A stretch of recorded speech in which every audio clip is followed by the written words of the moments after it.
William, hopefully your favorite videographer from Two Hats Publishing. I welcome you to another Two Hats special of community events. Let's look in and see what's really happening.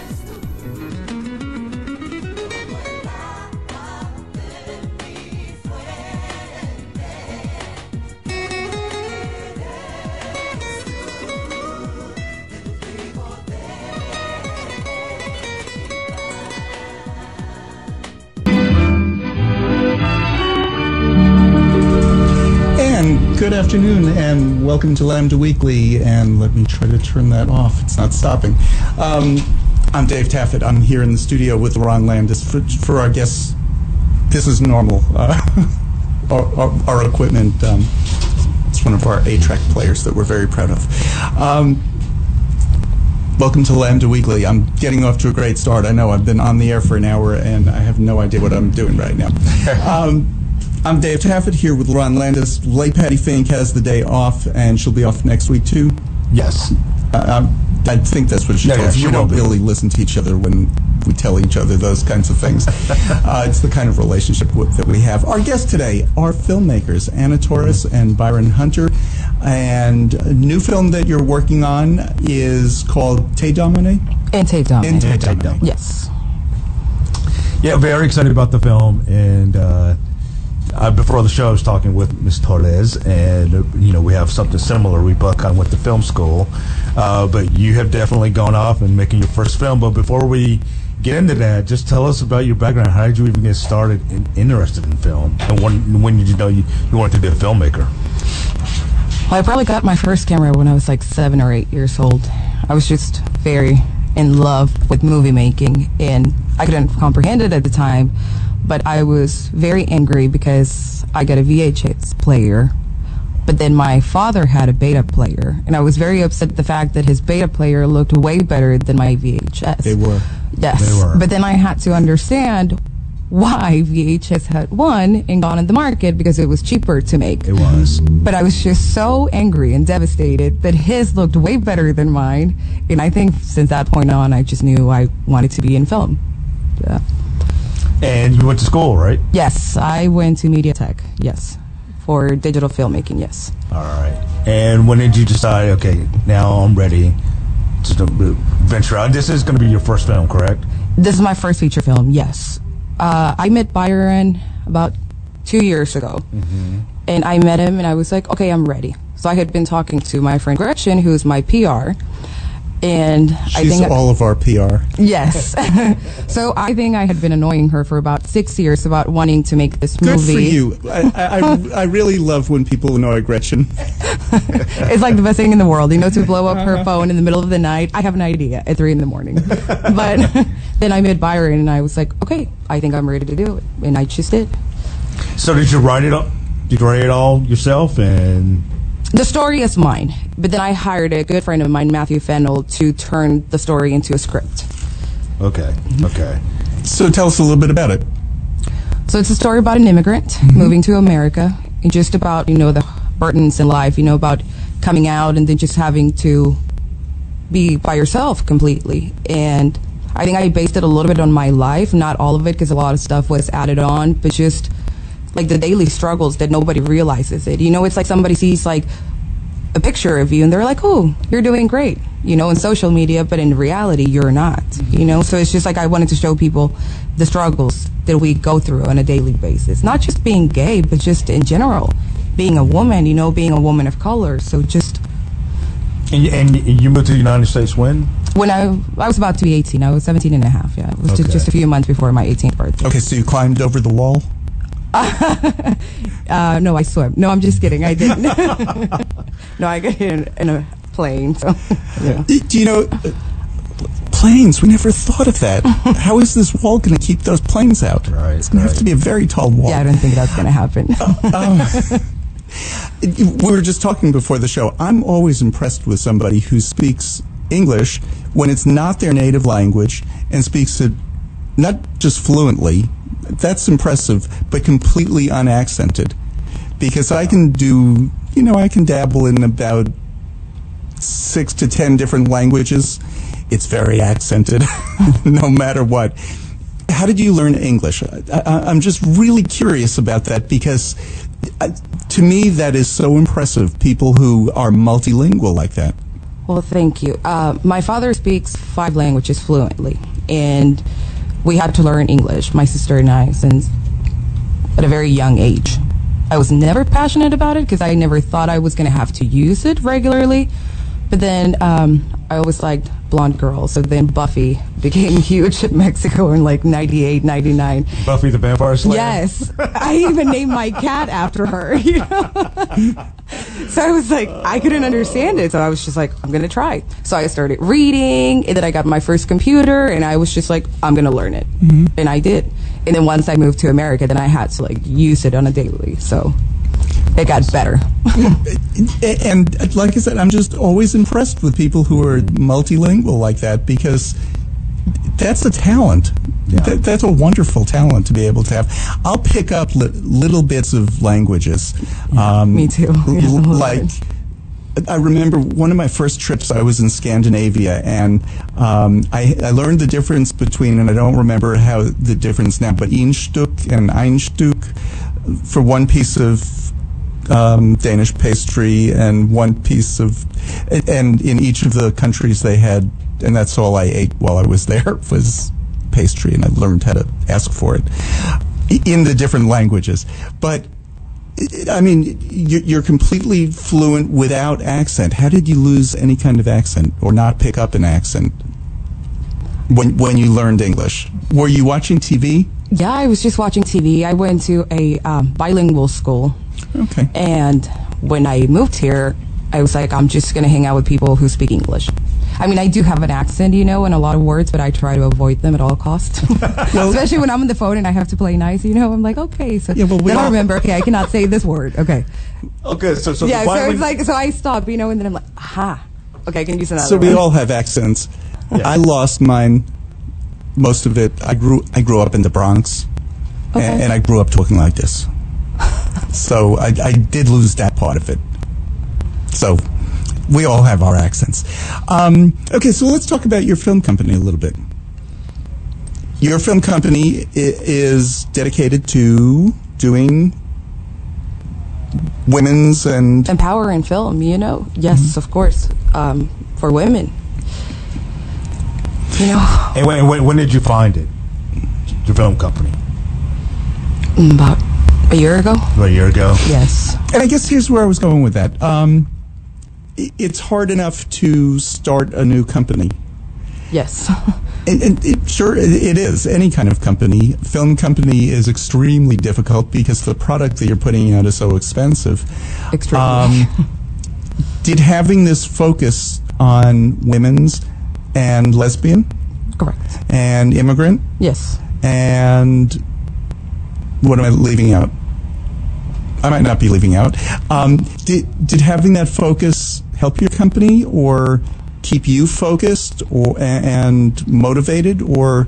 Yeah, it definitely kept me motivated. Whenever we have meetings, we used to have them at my house on Tuesdays, and you know, my costume designer is Venezuelan. My behind-the-scene guy is Venezuelan as well. Then you have Byron, who's my producer, who is American, and then you have like, it's very diverse, you know. So thankfully Byron speaks fluent Spanish, so he can get his point across with everybody. I mean, you pretty much do, right? Yeah. So yeah. Our other guest is Byron Hunter, also multilingual. Byron, how did you get involved in this project? My sister is a very prominent figure here in Dallas. I have to shout out Rhonda Hunter. She is currently the Assistant District Attorney for the County of Dallas and actually runs the juvenile division of the County of Dallas. So all of the juvenile courts, all the juvenile facilities that they have here, all the judges in the courthouse, the bailiffs, the prosecutors, they all work under that particular area. So she has amassed a pretty good following here in Dallas. One of her friends that she used to come and visit all the time was Anna. And how they connected, I'm not totally sure, but she just came to me one day and said, you got to meet somebody, come over here at 10 o'clock tonight and go meet. So I actually came and met Anna. And at that time, Anna was working, and she was just kind of assimilating and being part of, the culture here in Dallas. But when we started talking, I could really realize that there was something really deep inside her that she wasn't really getting out. And so as we started to get more deeper into just her life and the evolution of her life, it was really about trying to inspire her to understand that wherever it is and whatever you're doing, it's nice to have a job and nice just to have a car and a roof over your head, but there's obviously something more to you that you're trying to get out in this world. And a few days later, she came back to me and said, "You're right," and we spoke, and she said, "I've been wanting to make a film for a long time. I love film," and she's not only a filmmaker, she is what I call in Espanol un fanático, una fanática. She is really crazy for film. She loves film. She can tell you the history of film. She's probably got 800 DVDs at home, and she's really somebody that's into film. So when I realized that, I kind of thought, okay, well, she's not somebody that has absolutely no knowledge of film or no knowledge of what film should look like. So I said, this is a good start. And then as I began to work with her and we began to kind of explore ideas and scripting and everything, I really realized that she was very excellent and that she had the potential to really do something that was really fantastic. That being said, and being a filmmaker, I was pretty much all in. So awesome. I said, when you're ready to make this film, we'll do it together, and I'll do everything I can to make sure that we at least get it somewhere and that it has an opportunity to live and breathe and have a little bit of life to it, So the script has been written, but production actually hasn't started yet. No, we've been in pre-production for about 7 months. Just shooting the promos and getting everything ready, a press release that Gretchen's working on, and just a lot of work. I still have a full-time job, so I work from 10 to 10 every day. And on top of that, I still have to go home and, and work on my film. And then... What do you do? I work at a restaurant. Oh, I'm the okay. GM for a restaurant, yes. Yeah, and like I said before, at the top of the show, we both went to film school, but I studied all radio, television, and film, and I kind of brushed off the film part. And because, not that I don't enjoy film, I love it, but it's work. It's a lot of work. It's a lot of work It's to a make lot a of work. movie. It was very expensive to have to bring people, like people that I grew up with. The guy who's writing the original score for the film, him and I went to the same music conservatory together. We've been friends for probably 20 years, or a little bit longer than that. So I couldn't continue to pay for hotels. So what I did is I rented the duplex next door to mine so I could pretty much store everybody, that keeps coming in town to help me. And I call it the kingdom, So my best friend, Kelsey, who does all of my paperwork, who has to answer all the phone calls, all the emails, put the website together, she's the one that handles everything for me while I'm at work, because I cannot stop working because there's so many expenses that, that this film requires. I manage on it daily, I don't even want to open my email in the mornings because I'm like, oh my God, I have like all these invoices, and I'm like, and I only make this much. But, one day at a time. That's how I look at everything. Yeah. So I understand being a film fanatic. Lots of people are. Yes. You might be more than average, but lots of people are film fanatics. How did you go from being a film fanatic to, okay, I'm going to make one of those? I think I always knew that I was going to make movies. People, like some of my friends, they graduated, excuse me, and they went into the corporate world, and more power to them, they're doing phenomenal. But I didn't want that. So I was like, I'm going to stay where I'm at until I can achieve exactly what I want. And that's what I did. I think the career chose me. Yeah. And I get that. Dallas is a great place to make movies because we have a it's small but works together film industry here. We don't make as many movies now as we did about 10 years ago when Texas had better film incentives. So you picked a good time to do it when no money for it. How are you funding a film? Well, I have the great opportunity to work with James and Alexandra Ballingy. They actually funded my school. They took me in as if I was part of their family, and they are the executive producers of the film. So we're still going to launch a Indiegogo campaign tomorrow at 12 o'clock, but Mr. and Mrs. Ballingy are funding part of it, which it's a big help to all of us. Oh, and awesome. we're beyond thankful with them. They've been nothing but good to us. Okay. And And that's how you do it. When I say it's a good film city, we have the equipment here. It's things that you don't think about when you're watching the movie, but if you're on set, you need the cameras, you need the lights, you need all that equipment. Not every city has all that stuff, and we happen to because... And you have the talent here. There's a lot of actors here. Yes, we have a lot of talent, and we will be providing credit hours to people who are going to film school, who want to come help in the set. Yes. Awesome. Doing what? Grips, so we're trying to cut costs, so instead of hiring somebody, we're giving the youth opportunity to grow. Okay, so tell people who don't know what a grip is. They've always seen that credit. What's a grip? You're going to be pulling cables for all of us. Right. And it's been a while since I've done anything in TV or film. A grip is the technical stuff, and the gaffer is the... Let Byron builder. Gaffers are more to help with the construction of everything and setting everything up, and the grips carry everything once you actually start physically filming. Okay. We need the execution, so... I did this one film, and I can't even think of the name of it. The whole scene that we did it in Austin, got cut.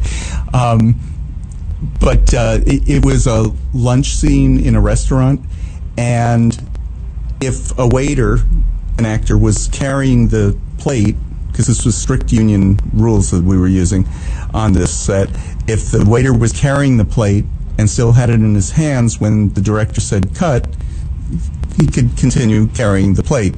If he had put it down on the table and served us, then hands off the plate and somebody else had to go pick it up and bring it back to the first position.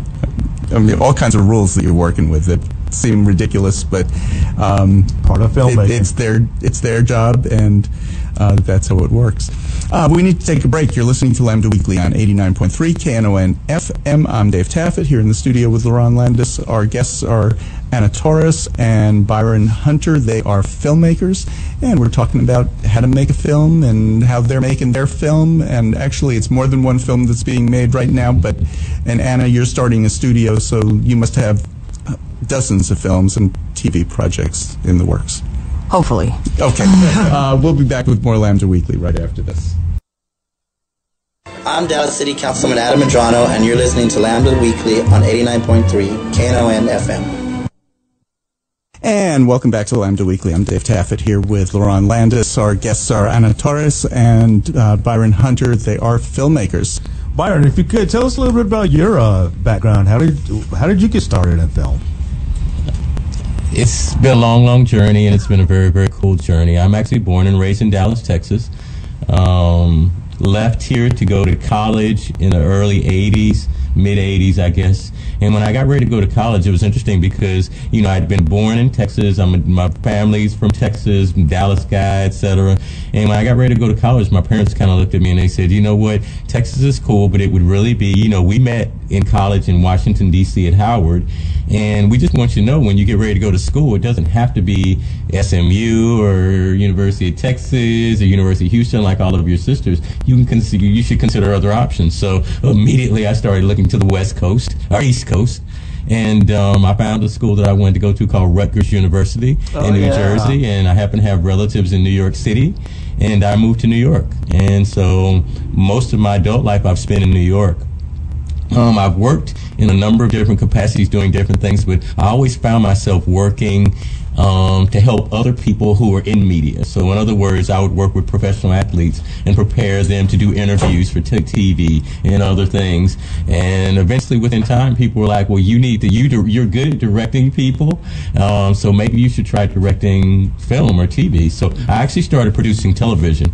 And I produced segments for TV shows on Fox and NBC and other things. And eventually that kind of led to a phone call I received about 20 years ago from a very prominent actor by the name of Tim Reed, And Tim actually left a voicemail one day on my phone. Back in the day, you used to come home and you used to have an answering machine. Right. So I'm going to date myself here, but I came home one day and on my answering machine, it was Tim Reed. I didn't know him at that time, but obviously I knew his voice and I knew Venus Flytrap and Sister and all these things he had done.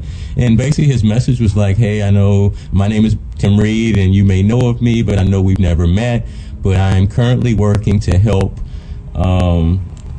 launch a new television network that's going to be coming out in about a year called TV One. And we have a whole slate of programming that we're going to do and yada, yada, yada. And one of them or two of them are documentary series. And we heard that you're very good in producing segments like that. And we were actually told that our sports documentary series would not be a success if you didn't produce it. And it was very flattering because at that time I'd only produced TV, so I'd never done a film or documentary, anything to that effect. Wow. And so went down. TV One is still around. And again, that was literally, they weren't even on the air yet. They were just getting on the air. So I went into Virginia and met with Tim. He had a 100-acre TV studio production facility and said, this is all yours if you want to help us make these films. And that's kind of the rest is history for me. I ended up producing the documentary series or two with Tim, and then I produced a documentary for his American Legacy series on ABC TV, and now I'm on number 18 in the last 20 years. So it's been an amazing journey, but I've met a lot of people, and I've done a lot of different projects that range from A to B to Z. I've traveled around the world, so my life has been pretty amazing. But I say all that to say that in the latter 5 or 6 years or 10 years, it's been mostly about trying to cultivate and help see other filmmakers come into play, because that's one of the things that I've learned is that, as a matter of fact, I have a young man who works for me now, Justin Norris, and people come to me a lot and they say, well, look, I went to film school and I learned all the things that whatever, and they told me how to use a camera and how to edit things and do whatever. They just didn't tell me how to make money, raise money, or to make a living out of it. So it's like I got this skill, but I have no idea on where I'm going to get any money or how I'm going to survive this thing. So just like as we were talking earlier, Dave, everybody in New York is either they have they're a waiter, but they're also like an actor or a director or a producer or whatever. And so that kind of has been important to me. And again, going back to Anna, when I saw her hunger and her desire to really make this film, that's mainly the first step to being a great filmmaker. You really have to want it. How did you meet? At a bar. Ah, perfect. Yes. No, I was working and he came in. Yeah, my sister told me she wanted me to meet somebody to come to this bar and show up, and I showed up, and there was Anna. Oh, sure. Now they're coming up with this story. A little bit earlier. Yeah. So you're right. You're talking about, a lot of people don't know about how to make money off of a film. You might be able to make it, but how do you actually make money off of it? And so we were talking, Anna and I, before the show, and I just learned something new. I guess the film festivals, they won't take your films if, in fact, something like Netflix or Hulu buys your film. Correct. Do you know why that is? Because I do know that those films on Netflix, they're still eligible for like some of the big awards, like Academy Awards and so forth. Are they? No, they are. Kind of, sort of. One of the big films this year got nominated. Was it a Netflix film, Mudbound? Yes. Basically, the way that the film kind of festival and the system works is, to my knowledge, I can't say I know everything by any means, but when film festivals are launching, a lot of what they're selling and a lot of their sponsorship comes from the whole factor of exclusivity and the fact that they're going to launch your product. If you're going to be in the film festival circuit, and by what I mean by that is that if you have applied for 6 or 7 film festivals and the 7th film festival comes to you, as long as you haven't been on TV yet or done anything else, they're willing to take you because there's that exclusivity factor. Gotcha. Then on the next level, there's the same exclusivity factor with the TV networks and everything, is that they then want to be the ones that have the right to be able to say, well, we've done the network airing of your project. So if they feel like there's been too much play, or if it's even aired anywhere, then they won't take your film.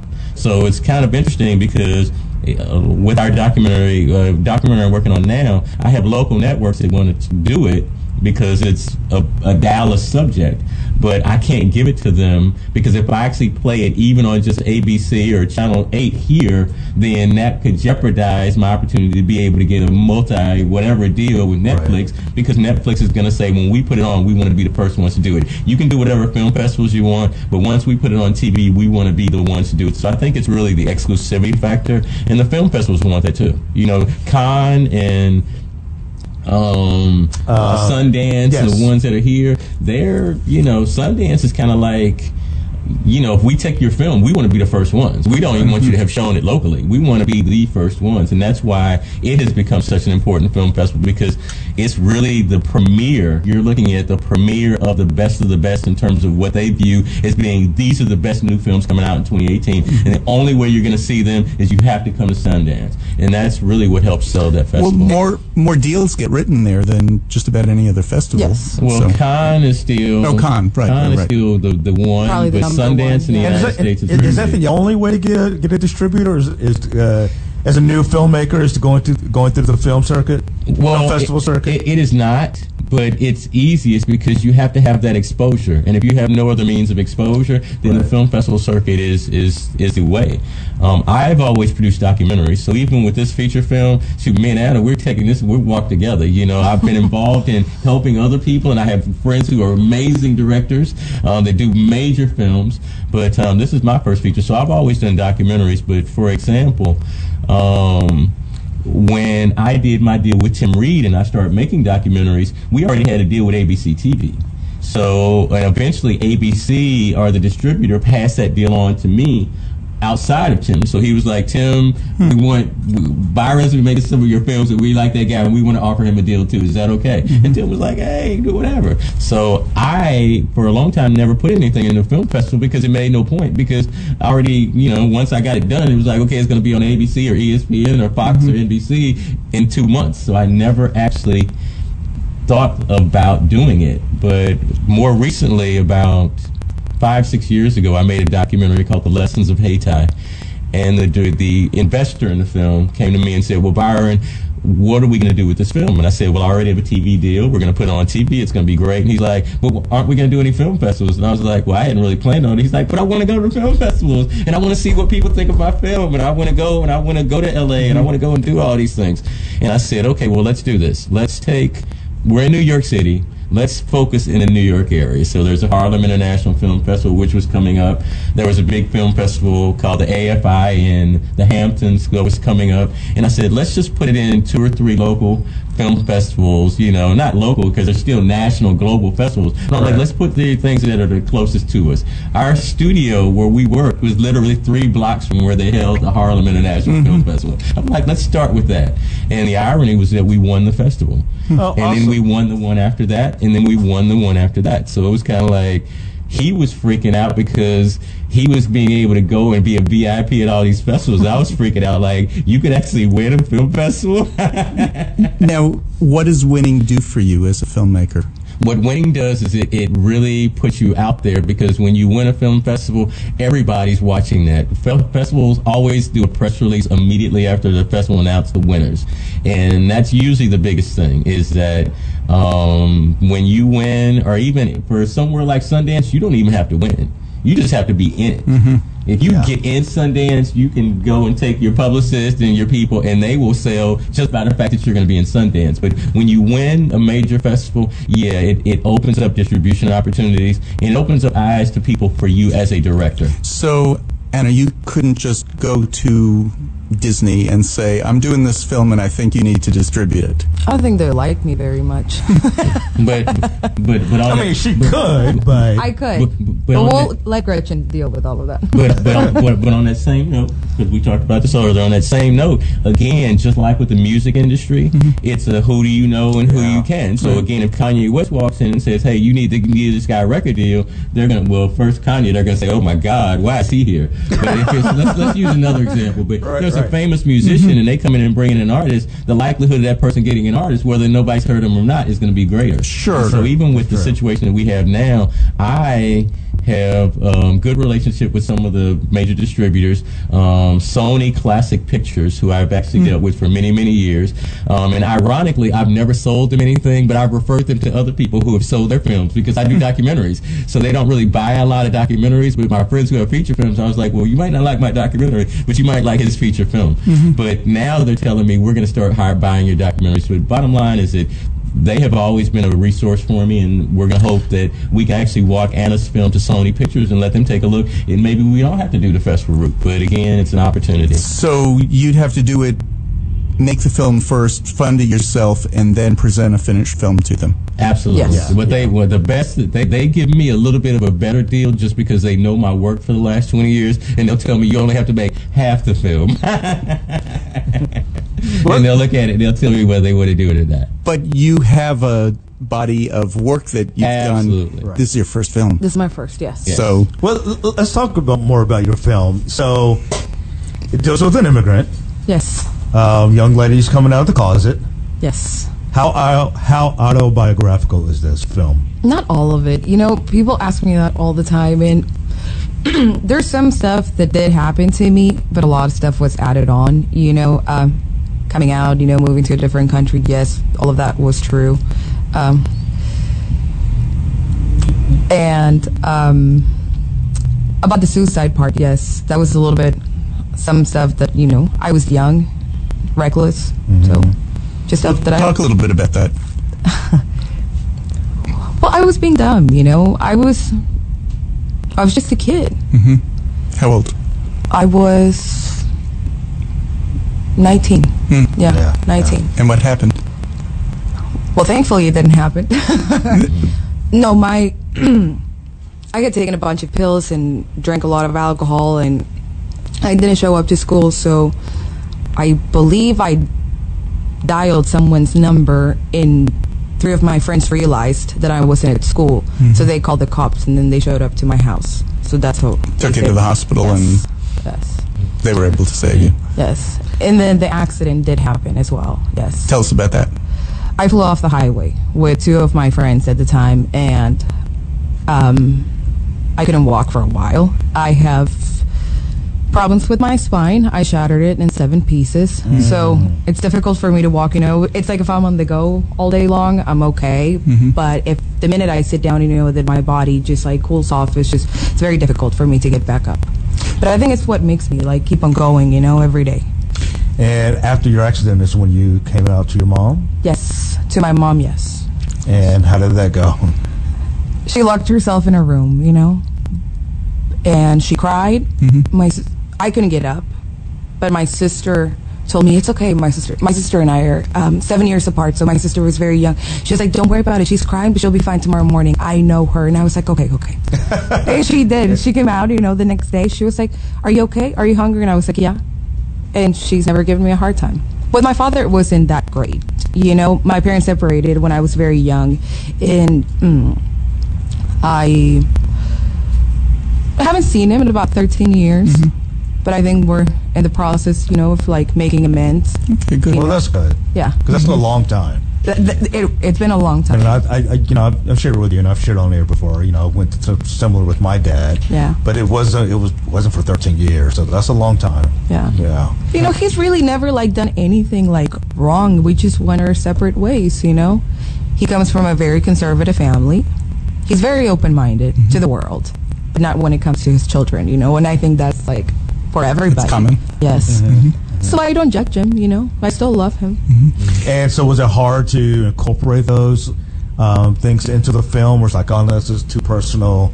I don't know if I want to share all that. It was difficult, you know. I did cry, which I only do behind closed doors, you know. But I did cry, and I was like, oh, wow. It was therapeutic. Yes. And it was healing. And we forced that out of her, too. Yeah. Oh, okay. Yes, I didn't want to talk about it. When she got ready to make the film. And there's another thing I want to kind of add back to what you guys were talking about before. But you also have to keep in mind that when she came to America, it wasn't like she came and her parents escorted her and brought her here and said, live with us. She came by herself. Oh, her parents were still in Mexico. Oh, I so didn't she had realize to that. raise herself. She had to wake herself up, go to school. She had an apartment. She lived by herself. Okay, wait a minute. You're 17 years old. I was almost 18, yeah. Okay, big deal. So you're almost 18 years old, and you just you flew to the U.S. You arrive in this country. I don't know how you go to a different country and just say I'm here and start living. And what did you do? I went to school and I enrolled. And they were like, do you speak English? And I'm like, yeah. And she's like, oh, okay. She was like, I was like, here's everything. And we just worked it out. I mean, I think I've always been really good at Where that. did you live? I lived in Carrollton. No, I mean, Did you know somebody? No, I have a half-brother that lives here, but him and I really never had a relationship, you know? So him and I did talk in the beginning for a little bit, but we... How did you find a place to live? Yeah, but I've always been by myself, since I was 17. I'm so 30 now. you but just came to this country and found a place to live and enrolled in school? Yes. And my mom came after, and she helped me. You know, I was here for a few months, and then my mom came, and then we spoke, and I said, okay. And she went back home, and I stayed, and I said, I'm going to make it on my own. And she was like, okay. So my mom and I always were in good terms, and we've always had a good relationship, you is know? she here now or she's there? Yeah, well, she lives in Brownsville now. She was here for a few years, and then she went back home because she had to take care of my grandparents because they're getting older, and, you know, she's the only daughter, so she's over there right now. But yeah, she commutes here back and forth every now and then. You know, I guess President Trump is right about immigrants. They just... I don't know. They just keep coming. I don't know where to even go with that. Yeah, I don't know where to go with that either. I mean, But- I'm impressed just with that story, aren't you? Yeah. When you were 18, you just went on your own and found a place to live in another country? No, I graduated high school. I think the next 2 months I was sent off to college. When I was 18, but I had my parents like taking me and helping me get set up with the apartment and everything. So wow, that's a lot of strength. And then my parents called, because exact same story, and my parents called every single day until they were sure that I was okay. I was fine. But we need to take a break. You're listening to Lambda Weekly on 89.3 KNON FM. I'm Dave Taffet here in the studio with Ron Landis. Anna Torres and Byron Hunter are our guests. They're filmmakers, and Anna's just somebody who moves to another country and just does fine when she's a teenager. Yep. And what, you're pointing? Indigo. Oh, I thought you were pointing. We'll be back with more right after this. Hey guys, I'm C.D. Curvin, and you're listening to Lambda Weekly on 89.3 KNON FM. And this is Lambda Weekly. We are talking to Anna Torres and Byron Hunter. Anna was just telling us the story about how she moved here when she was almost 18. Almost 18. By herself, found her own place to live. Strong woman. I don't want to indict her in any way, but I've talked to her friends, and they're like, after school, we all went to Anna's house. You know, that's where apparently there were a lot of parties at Anna's house. Because you ran home and baked cookies? There was no parent to say, okay, you can't bring that here. You can't do that here. Yeah, I mean, it was fun. It was a fun place, you know. We had a great time. Too much of the time sometimes can be hurtful, you know, but it was fun. But you survived. I did. You did. Barely. So let's go back to the film festivals for a moment, because it's part of the subject matter is this young woman who is coming out of the closet. So it falls, as part of a LGBT film cinema. You plan on putting your film in some of the LGBT film circuits? Of course, absolutely. Okay. We have the opportunity. We would love to. Yes, we're actually going to donate 10% of whatever the movie makes to the Trevor Project, for awesome. suicide prevention. Yes. That's very important to me and for my teammates. And I was blessed, by somebody funding my school, Mr. and Mrs. Ballingy. They gave me that phenomenal opportunity, and now I want to pay it forward. So what better way to do it than to help the youth out there? The other thing you can do for your country is donate part of the proceeds to help Mexico pay for their wall. Of course. Oh, wow. One of the other things... LaRon's looking at me like, I can't believe you went there. I can't either. One of the things that Dallas used to have was one of the largest LGBT film festivals, Outfest. Outtakes. And Fort Worth has a good festival. They do, still. But I hate that they ended it. It used to go so well. But anyway, that was festivals are a lot of work to put on. Fort Worth is big enough though that they have a staff member who coordinates. The USA Film Festival, they have a whole staff that works on it all year long. It comes across as, oh yeah, there's some films on the screen, but it's complicated to get all these films that are timed for the right time of year, because you don't want a film that came out 11 months ago. It was after your last festival. You need new stuff and stuff that fits in with your theme. And so when do you plan on, do you have a date where you want to wrap up? We want to be wrapped up by December to release it in January. We will have a friends and family probably in December, but then we have to see how everything will move forward. Well, January afterwards. is Sundance. Yes. That's the reason why. It's because I want to be ready for all of the big festivals. Gotcha. So hopefully we get the opportunity to do so. Okay, so before we were talking, we kind of went off on a tangent, but you were talking about, you moved here, you found your own place to live, you moved here by yourself, found your own place to live, enrolled in school. You're using English as your primary language for the first time, but you had a good background in English already. Yes. Still, that's impressive. Thank you. But then you had a couple of incidents where one was an attempted suicide. Was the accident an accident, or was that? Yes, no, that was an accident. The guy that was driving fell asleep, and we flew off the highway. Yes. So, you had a couple of setbacks, and your film is about some of the difficulties people have. Yes. How did you incorporate those into the film? Because you didn't use or how are you going to incorporate it into the film? You're not using your actual incidents, are you? Not all of it, parts of it. It was just like Matthew and I found the way just to incorporate everything into developing a story. So we used certain things that had happened to me. He used certain characters, that he had in his life, and we just came up with the story. So no, it's not an autobiography of myself, but I mean, whoever knows me and has been close to me for the past decade, can definitely relate to, the heart, just the difficulties. Yes. So, now most people, I guess, would think you didn't have any difficulties. How was being a Latina, immigrant, lesbian, in a welcoming state like Texas? Well, just the day before yesterday, I was at work and I have some rainbow mats at the bar. And mind you, I work for an Arab guy who is very open-minded. So this guy walks in because he was going to do some work, and it's like, rainbows, you allowed that. So the Arab has to tell this guy that's supposed to be more open-minded, it's like, what's wrong with it? And it was just like, I was like, wow, like we're still dealing with this to this day. It was just a mat, but it had a rainbow. And he said he couldn't believe, that how a group of people could just acquire the rainbow as their flag. So I stayed quiet because I'm very stubborn, extremely stubborn, and I can be hard-headed, and hot-tempered and many of those beautiful things, So my friend just defended the thought, he was like, let it go. Things have changed so quickly. I was just talking to a friend of mine. He was in New York and just saw Boys in the Band, which just opened. It's a great cast. Like every really well-known gay actor seems to be in it. And he said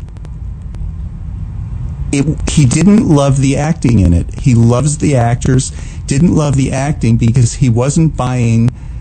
And he and I had seen Boys in the Band 50 years ago when it was a movie.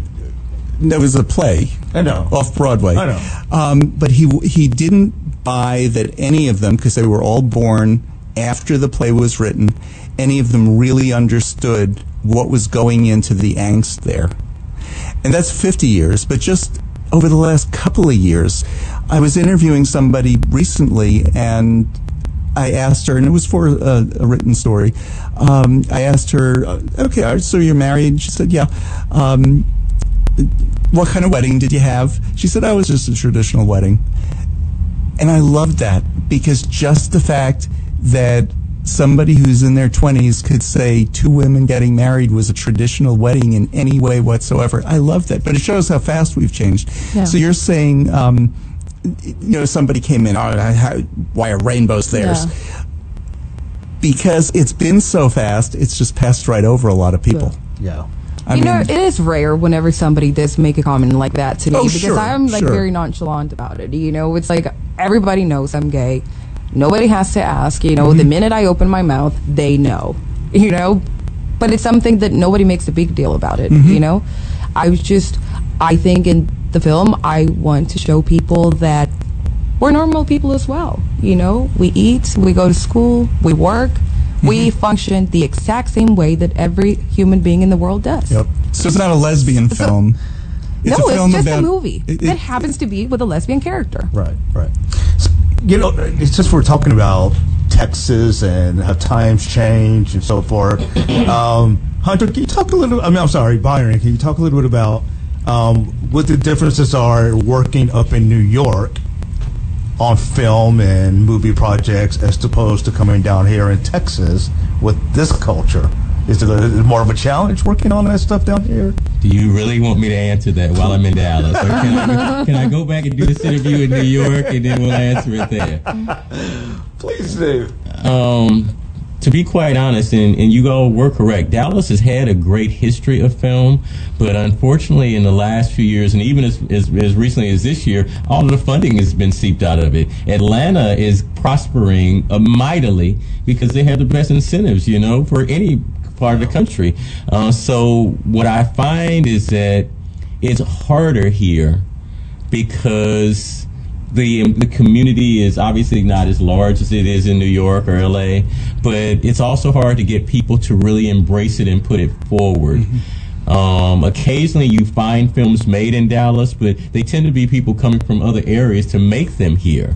And so when I came back to Dallas 2 years ago, I met with the Dallas Film Commission, and I met with the Office of Community Affairs, I think it is, and they were telling me, Byron, we're excited to have you here because we're kind of at a time where we're really struggling to get the whole word out that it's cool to be a filmmaker and make films in Dallas. Yes, we have the video festival and we have these big, Dallas Film Festival, but, a lot of it is coming from other places.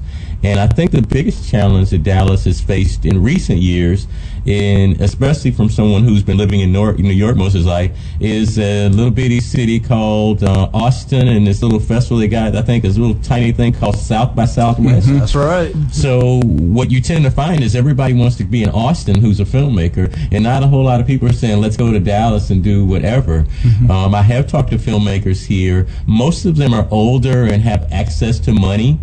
But from the younger, let me scrabble to get some investors and get money together, the process seems to take a little bit longer than it does in New York, because what you're trying to sell to people here, they're not overly used to investing in. So you can come with the greatest script and the greatest idea, but they're like, how are you going to distribute this? And how are you going to do this? And how are we going to get our money back? And, let's have 8 meetings about this thing. Whereas in New York, I think people have a better feeling of, okay, we know what you got to do. We see the vision, and we know how we can kind of put this thing together and market it, sell it, and package it. And I think that aspect of the film industry needs to grow here. And in New York, and my brother-in-law has a cousin. Exactly. And I can get you into a meeting there, and here it would be like, yeah, I used to know somebody who lived 10 states away. There's another difference between the film industries. I did 1 year where I did this really stupid acting career, and I kept getting hired. And I decided, okay, I'll look for a job the first week where I don't get hired for anything at all, and for a full year I just kept working. So we're sitting on backstage on a set, and we're just talking about, did you see so-and-so's hiring for next week for a such-and-such commercial, or so-and-so's doing this or that. And these other actors that had flown in from Los Angeles are looking at us like we're nuts. And they said, why are you telling each other these things? And we said, why wouldn't we? We work together all the time. And they said, never do that in L.A. nobody would help somebody else. You're stabbing each other in the back. So that once a film is being made here, it's much more collegial. Exactly. And again, one of the things that they told me when I came here is they were like, one of the reasons why we're happy that you're here is that we have a lot of people in film and television that are here, but most of them may have a master's degree in arts or have a doctorate degree in whatever, and they're highly educated. They've definitely taken the educational route to be as prepared as whatever. But can they say they've made 18 documentaries or 17 feature films or 8 feature films? There's just not a whole cadre of people that you can turn to. Whereas in New York, I can call Ken Burns, and if I don't talk to Ken, I can talk to Sarah, who's his daughter, who did the Central Park 5. So everybody there are more resources to be able to talk to people who are like, I've been there, done that, etc. And that's part of the reason, again, going back to Anna, going back to this film, is that I wanted to be that person to say, okay, I've somewhat been there, done that, so let's go ahead and do it. Okay, so one of the ways you can fund this is through an Indiegogo campaign. Yes, we're How does that even work? So we've been shooting the promotional stuff. So we shot 3 different teasers. They're going to be uploaded to the website tomorrow at 12. And we already have partial money for the film. So now we're going to try to get funded through crowdfunding. And the campaign will last 45 days to see if we can meet our goal. If so, then we will begin production in September. And how many $100 million do you need? About a quarter of one. A quarter of 1 million. Okay. Yes. And the film's not completely cast. No, we haven't even done casting. We have a young girl, Kenzie Pallone, who has been helping us to do the teasers. Then we have the amazing opportunity as well to work with Dr. Damon Spritzer, who she is an organist. And she's been nothing but helpful to us. We've been commuting to Oklahoma to shoot some of the stuff. Then we've shot some in Dallas and patched it all together, and just to be able to have everything ready for the campaign kickoff tomorrow. And these clips are from the script itself? Yes, yes. Will you use it in the film? Or no, they will not be used in the film. You're recasting Correct. everything. Oh, okay. That's interesting. Kenzie will stay. Dr. Spritzer will stay, but this was just promotional work that we had to Somebody get wants together. to see these clips or just take a look at the Of course, funding campaign. they're going to be find uploaded it? to the website tomorrow at penumbrastudio.net and Indiegogo at Inte Domine. So Penumbra Could you spell that? Studio.com? .net. .net. And the campaign is going to be Indiegogo/INTEDOMINE, which is the name of the The film. name of the film. Penumbra too. Penumbra, PENUMBRA. Okay. Penumbra Studio. Yes. PenumbraStudio.net. Yes. So studios usually have big backlots, and is that your vision? Yes. Right now Eventually. it's like the back of my house, but that's okay. No, we were recreating the movie poster, and Kelsey, who's my manager, she was like, okay, we have to have it ready, and I didn't get home from work until 12. And I was like, okay. So we did it at 12 o'clock at night. So we had another friend of ours, who was painting Kelsey, with gold paint to be able to recreate all of this. And we did it with car lights because I forgot all my lighting at work. So I was like, okay. So we used little stuff that we found in the house to be able to pull all of this together on time. Wow. Good. So, Byron. tell us what she should look out for. The script will change even up while you're filming, and all good plans, stuff's going to happen. I think that the key to being successful in any part of the film industry is you have to exercise a tremendous degree of patience. Your first film date, your first launch date, everything is always constantly in motion. So it's really just being prepared to understand that, even the best laid plans can get delayed. I was talking with some friends yesterday, and, we go to movies now and we go and see something like Deadpool 2, okay? Deadpool 2 was finished a year ago, The films that we're watching now have already been done. Actually, most of the films that we will watch in 2019 are done. Yes. So, so even when you get to that point to where you actually can pull off getting the money, shooting it, and making the film, that's still no guarantee that if I finish it on December 31st, that it's going to play even in the following year. So it's just about exercising that patience to allow the system to go through. But if you do that, you usually benefit. And Anna, do you have an idea for your second film? Yes, but I just want to get through the first one. Get through the first one Yes. first. Well, I like to see people who are creative thinking ahead. Thank you both for being here today. No, thank and you. we're going to have Byron back in about a month or so. Yes, Because you have talk about a new documentary. a new documentary coming out. For all of us here at Lambda Weekly, have a good week. We'll see you next week. Thank you.